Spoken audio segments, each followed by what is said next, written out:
The Chancellor is piling up debt, draining growth with punitive taxes, and running down the nation's wealth. In the last financial year, the UK borrowed a staggering £148 billion as the nation's finances spiral out of control, instead of cutting expenditure. Reeves loaded on £40 billion of tax rises in her first budget and borrowed another £30 billion on top. The result is weaker growth, a debt spiraling past £3 trillion, and a deficit that keeps widening across 2024-25.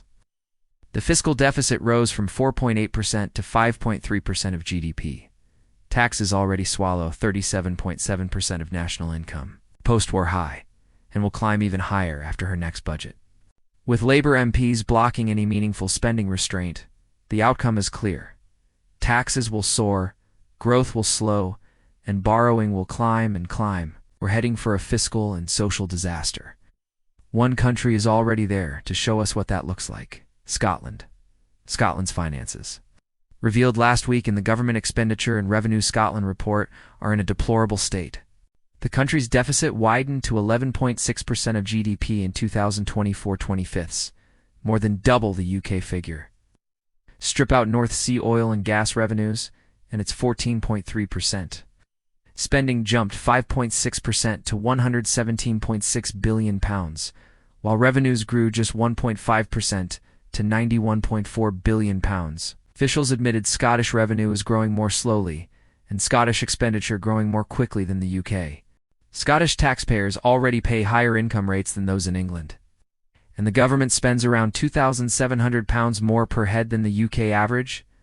As Scottish Secretary Ian Murray noted, people in Scotland will rightly expect to see better outcomes from this generosity. They aren't getting them. Scotland spends a massive 52% of GDP on public services, well above the UK average of 44.4%.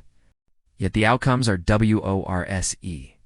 Scottish NHS waiting lists are longer, social care weaker, life expectancy shorter, and its once-admired education system is in disarray. Scottish pupils are plunging down the educational rankings while English students have been climbing. Even the left-wing Guardian knows who's to blame, writing in 2023. The Scottish decline has happened on the watch of the self-styled progressive. S&P Scottish schools spend more per pupil, class sizes are smaller, and the results are far worse. We can now expect the same in England. As Labour's left-wing Education Secretary Bridget Phillipson unleashes the progressives on its education system too. Labour is now making a bad situation worse for Scotland. As Ed Miliband's net zero charge destroys thousands of well-paid jobs and billions in revenue, I take no pleasure in pointing this out. It would be far better if Scotland was a beacon, as its education system once was, showing the rest of the UK how to combine fairness with success. Instead, it shows how progressive policies can fail, despite their apparent good intentions. Tragically, Labour won't learn the right lessons from this. Instead, Reeves is rolling out Scotland's failing tax and spend model across England, dragging us all down together.